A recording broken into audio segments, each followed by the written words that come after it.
Stretch, huh? Oh, here's a nice one about singing loudly. One time, Radharani was singing about Krishna's glories, and all her friends became stunned. They became like stones. But the stones began to melt in ecstatic love. This is the power of Radharani's singing. She can make stones melt. And when we hear the singing of the devotees, they can make our stone-like hearts melt also. That's the thing. Because the devotees are full of love for Krishna. Then, gradually, it softens the hearts of the people who hear them singing the Maha Mantra. And then when their hearts gradually melt, they also become devotees. So, crying loudly. Sometimes, when the gopis hear the playing of Krishna's flute, they begin to cry loudly, because they're feeling separation from Krishna. They can't help it. The gopis don't like to hear the buffalo horn. You know, when the cowherds go out into the forest, they blow these buffalo horns and it calls all the cows to come. And the gopis don't like to hear that, because it means Krishna is going away for the day. He's going out in the forest with the cows. And so they're not going to see him for a while. And they don't like to hear that. But they love to hear Krishna's flute, especially when he's coming back and he's or calling them out into the forest at night for pastimes. They like to hear that. Sometimes Lord Shiva, if he hears Krishna's flute, will begin crying out into space so loudly that the demons' wives all have miscarriages. That's Lord Shiva. Yawning. So sometimes the devotees will feel, especially when chanting, Have you experienced this in the morning? When chanting, all of a sudden you'll feel like this overpowering urge to yawn.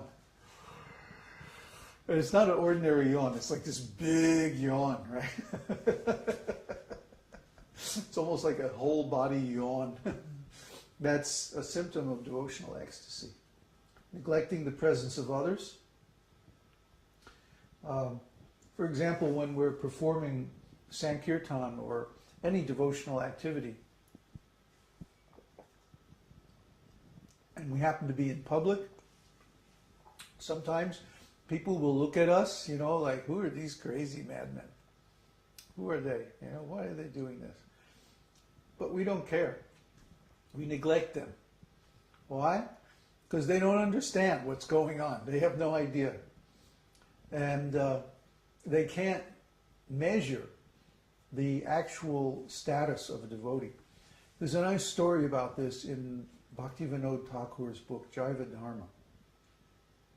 He's talking about a sannyasi. And the sannyasi one day shows up at the ashram of the Babaji.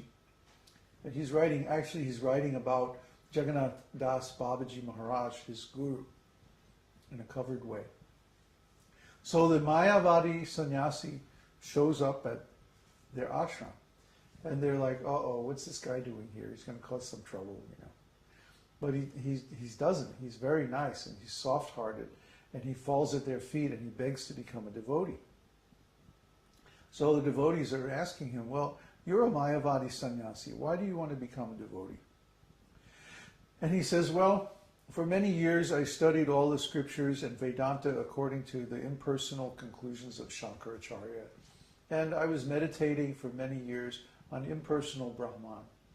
And as a sannyasi, of course, I had so much status, social status and facilities and like that. And but I really couldn't realize anything. I mean, they keep telling me, well, you're going to experience bliss, ananda. But I didn't experience any bliss. It was dry.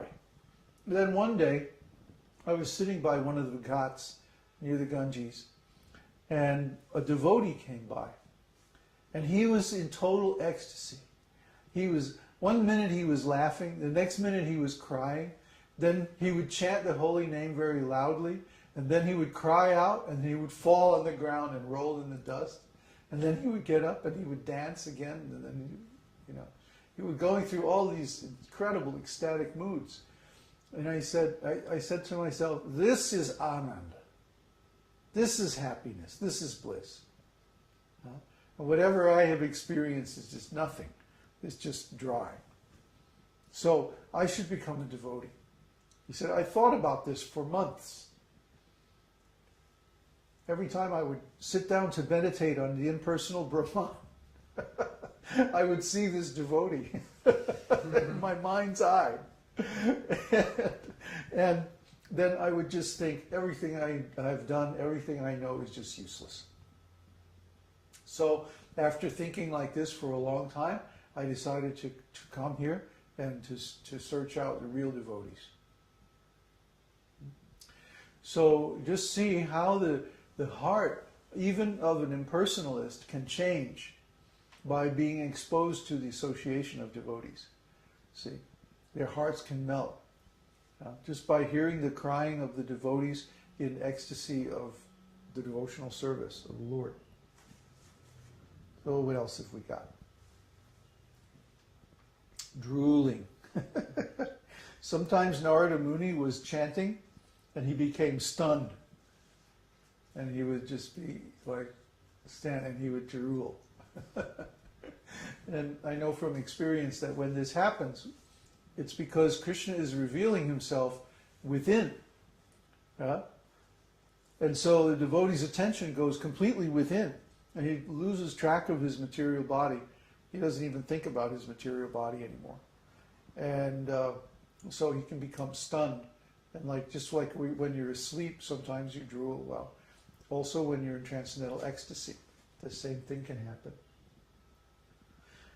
And laughing like a madman. When a devotee laughs very loudly like a madman, it is done out of an extraordinary agitation of ecstatic love within the heart. Such mad laughing is an expression of the condition of the heart, which is technically called attahasa. Attahasa. When a devotee becomes affected with this mental condition, his love is expressed through the lips. The laughing sounds, coming one after another, are compared to flowers falling from the creeper of devotion which grows within the heart of the devotee. Very nice comparison. And we've all experienced this, especially during kirtan, but it happens even during japa. Sometimes Krishna will reveal himself in such a funny way that we can't help it, we just start laughing. So, what can I tell you? You have to experience all these things for yourself. If I just sit here and tell you about it, it's like, what is he crazy? What is he talking about? If you have never experienced these things for yourself, then you can't imagine how wonderful they are. See? Why do the devotees give up all kinds of material sense gratification? How can they do it? In material consciousness, sense gratification is the only chance for happiness. Without sense gratification, life would seem useless, dry, dull. But the devotees give up all kinds of sense gratification without even trying, without even thinking about it. It's just automatic. Why? Because we're getting higher spiritual pleasures from within. That's the only way it is possible. If you try artificially to give up all happiness, you'll only last a couple of days, if that. As soon as you get a chance, you'll be right back at it. Material sense gratification. But the devotees go for years and years and years without material sense gratification, and it's not even a strain. It's not even an effort. Why?